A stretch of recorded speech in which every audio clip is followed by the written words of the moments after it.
ವರದಿಯನ್ನು ಮಂಡಿಸಬೇಕು ಅಂತ ಹೇಳಿ ಕಳೆದ 3-4 ವರ್ಷಗಳಿಂದ ನಮ್ಮ ಶೋಷಿತ ಸಮುದಾಯಗಳ ಮಹಾ ಒಕ್ಕೂಟ ನಿರಂತರವಾದಂತಹ ಹೋರಾಟಗಳನ್ನು ಮಾಡ್ತಾ ಬಂದಿದೆ. ಇದೇನು ಸುಲಭವಾಗಿ ಇದನ್ನು ಸಚಿವ ಸಂಪುಟದ ಸಭೆಗೆ ತಂದಿಲ್ಲ. ಲಕ್ಷಾಂತರ ಜನರನ್ನು ಸೇರಿಸಿ ನಾವು ಹೋರಾಟಗಳನ್ನು ಮಾಡಿದ್ದೇವೆ, ಧರಣಿಗಳನ್ನು, ಮೆರವಣಿಗೆಗಳನ್ನು ಮಾಡಿದ್ದೇವೆ. ಅದರ ಫಲವಾಗಿ ಇವತ್ತು ಸರ್ಕಾರ ಗತ್ಯಂತರವಿಲ್ಲದೆ, ಅದಕ್ಕೆ ಬೇರೆ ಮಾರ್ಗವಿಲ್ಲದೆ ನಮ್ಮ ಶೋಷಿತ ಸಮುದಾಯಗಳ ಒಕ್ಕೂಟಕ್ಕೆ ಮಣಿದು ಇವತ್ತು ಈ ಸಚಿವ ಸಂಪುಟದ ಸಭೆಗೆ ಇದೆಲ್ಲ ತಂದಿದೆ. ಅದನ್ನು ನಾವು ಸ್ವಾಗತಿಸ್ತೇವೆ.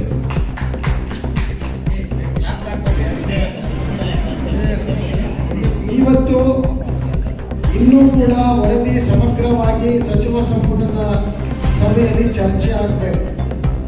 ಚರ್ಚೆ ಆಗೋದಕ್ಕಿಂತ ಮೊದಲೇ ಇವರು ಯಾಕೆ ಸಭೆಗಳನ್ನು ಮಾಡ್ತಾ ಇದ್ದಾರೆ, ಇವ್ರ ಉದ್ದೇಶಗಳೇನು, ಸಾಮಾಜಿಕ ನ್ಯಾಯದ ಬದ್ಧತೆ ಇರುವಂತಹ ಒಬ್ಬ ಮುಖ್ಯಮಂತ್ರಿ ಸಿದ್ದರಾಮಯ್ಯನವರ ರಾಜಕೀಯ ನಾಯಕತ್ವವನ್ನು ದುರ್ಬಲಗೊಳಿಸುವ ಪಿತೂರಿಯನ್ನು ಅವರು ಮಾಡ್ತಾ ಇದ್ದಾರೆ ಅಂತ ನಾವು ಹೇಳಬೇಕಾಗುತ್ತೆ.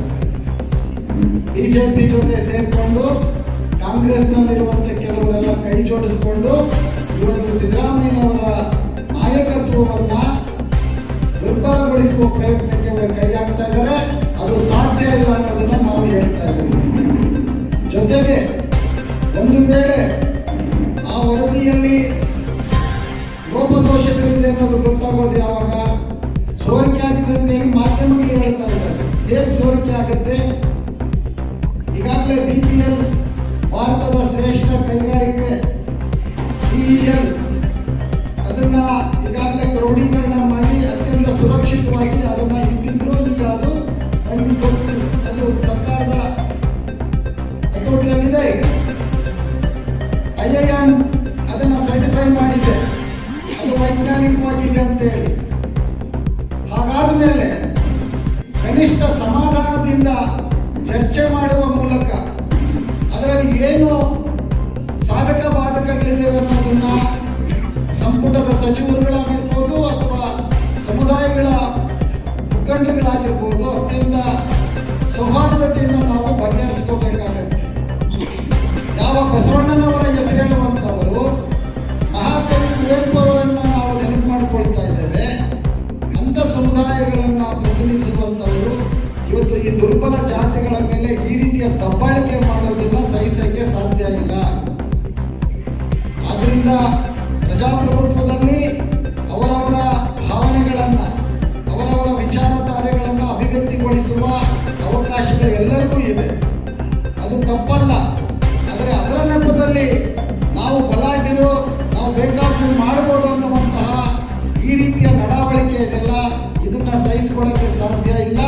ಹಾಗಾಗಿ ನಾವು ಕೂಡ ನಾಳಿನ ಸಚಿವ ಸಂಪುಟದ ಸಭೆಯ ನಿರ್ಧಾರಗಳನ್ನು ನಾವು ಗಮನಿಸ್ತೇವೆ ಮತ್ತು ಅಲ್ಲಿ ಹೊರಬರುವಂತಹ ಚರ್ಚೆಯ ಮುಖ್ಯಾಂಶಗಳೇನಿದೆ ಅದರ ಆಧಾರದ ಮೇಲೆ ನಾವು ಕೂಡ ಅದು ಈ ಕರ್ನಾಟಕದ ಶೋಷಿತ ಸಮುದಾಯಗಳ ಪರವಾಗಿ ಅದು ಬರುತ್ತೆ ಅನ್ನುವಂಥ ನಂಬಿಕೆ ನಮಗಿದೆ. ಯಾಕಂದ್ರೆ ಅದರಲ್ಲಿ ಯಾರಿಗೂ ಏನು ಅನ್ಯಾಯ ಆಗಲಿಕ್ಕೆ ಸಾಧ್ಯ ಇಲ್ಲ ಅನ್ನುವಂಥದ್ದು.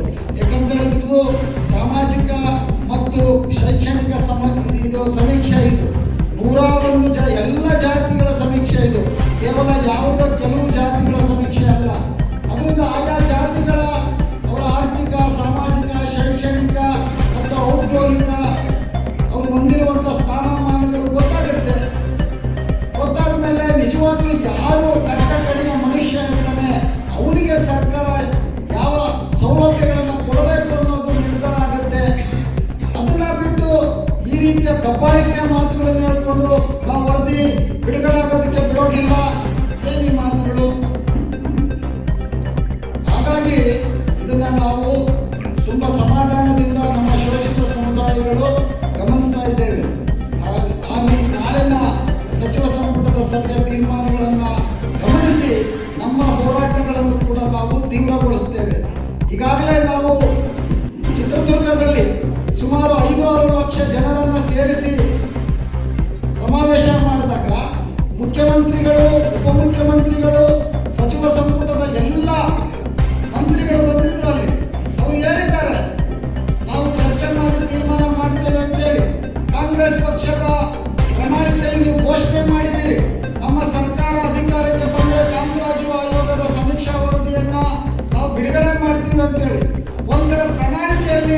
ಘೋಷಣೆ ಮಾಡ್ತೀರಿ, ಮತ್ತೊಂದು ಕಡೆ ಅದನ್ನ ವಿರೋಧಿಸ್ತೀರಿ ಅಂದ್ರೆ ಈ ಎಡಬಿಡಂಗಿ ನೀತಿಗೆ ಏನ್ ಹೇಳಬೇಕು?